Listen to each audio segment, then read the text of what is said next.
मोक्षदा एकादशी की व्रत कथा। महाराज युधिष्ठिर ने कहा, हे भगवान, आप तीनों लोकों के स्वामी, सबको सुख देने वाले वो जगत के पति है।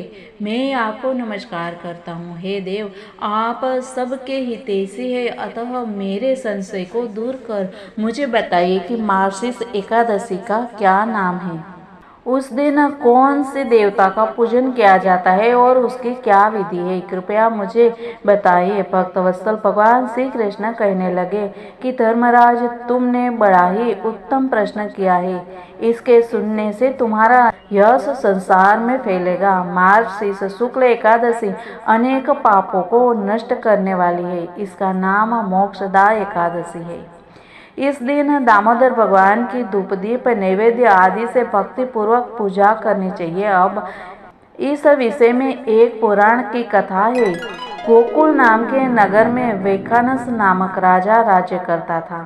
उसके राज्य में चारों वेदों के ज्ञाता ब्राह्मण रहते थे। वह राजा अपनी प्रजा का पुत्रवत पालन करता था। एक बार रात्रि में राजा ने एक स्वप्न देखा कि उसके पिता नरक में है। उसे बड़ा आश्चर्य हुआ। प्रातः वह विद्वान ब्राह्मणों के पास गया और अपना स्वप्न सुनाया।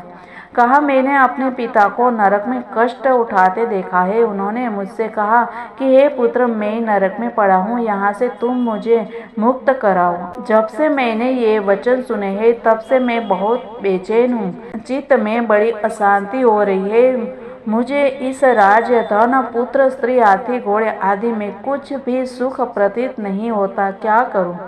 राजा ने कहा, हे ब्राह्मण देवताओं, इस दुख के कारण मेरा सारा शरीर जल रहा है। अब आप कृपा करके कोई तप, दान, व्रत आदि ऐसा उपाय बताइए जिससे मेरे पिता को मुक्ति मिल जाए। उस पुत्र का जीवन व्यर्थ है जो अपने माता पिता का उद्धार न कर सके। एक उत्तम पुत्र जो अपने माता पिता तथा पूर्वजों का उद्धार करता है, वह हजार मूर्ख पुत्रों से अच्छा है। जैसे एक चंद्रमा सारे जगत में प्रकाश कर देता है, परंतु हजारों तारे नहीं कर सकते। ब्राह्मणों ने कहा, हे राजन, यहाँ पास ही भूत, भविष्य, वर्तमान के ज्ञाता पर्वत ऋषि का आश्रम है। आपकी समस्या का हल वे जरूर करेंगे। ऐसा सुनकर राजा मुनि के आश्रम पर गए। उस आश्रम में अनेक शांत चित्त योगी और मुनि तपस्या कर रहे थे। उसी जगह पर्वत मुनि बैठे थे। राजा ने मुनि को साष्टांग दंडवत किया। मुनि ने राजा से सांगोपांग कुशल पूछी। राजा ने कहा कि महाराज, आपकी कृपा से मेरे राज्य में सब कुशल है, लेकिन अकस्मात मेरे चित्त में अत्यंत अशांति होने लगी है। ऐसा सुनकर पर्वत मुनि ने आंखें बंद की और ध्यान लगाकर फिर बोले कि हे राजन, मैंने योग के बल से तुम्हारे पिता के कुकर्मों को जान लिया है। उन्होंने पूर्व जन्म में कामातुर होकर एक पत्नी को रति दी, किंतु सौत के कहने पर दूसरे पत्नी को ऋतुदान मांगने पर भी नहीं दिया।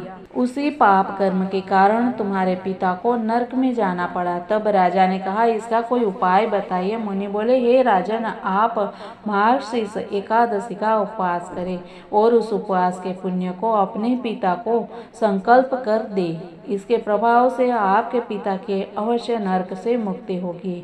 मुनि के ये वचन सुनकर राजा महल में आया और मुनि के कहने अनुसार कुटुंब सहित मोक्षदा एकादशी व्रत किया। इसके उपवास का पुण्य उसने पिता को अर्पण कर दिया। इसके प्रभाव से उसके पिता को मुक्ति मिल गई और स्वर्ग में जाते हुए वे पुत्र से कहने लगे, हे पुत्र, तेरा कल्याण हो। यह कहकर स्वर्ग चले गए।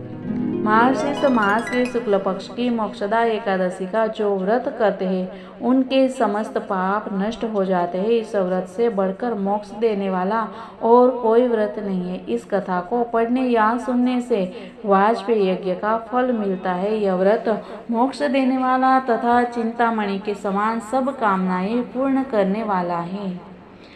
ओम नमो भगवते वासुदेवाय। राधे राधे। जय श्री कृष्ण। भारत माता की जय।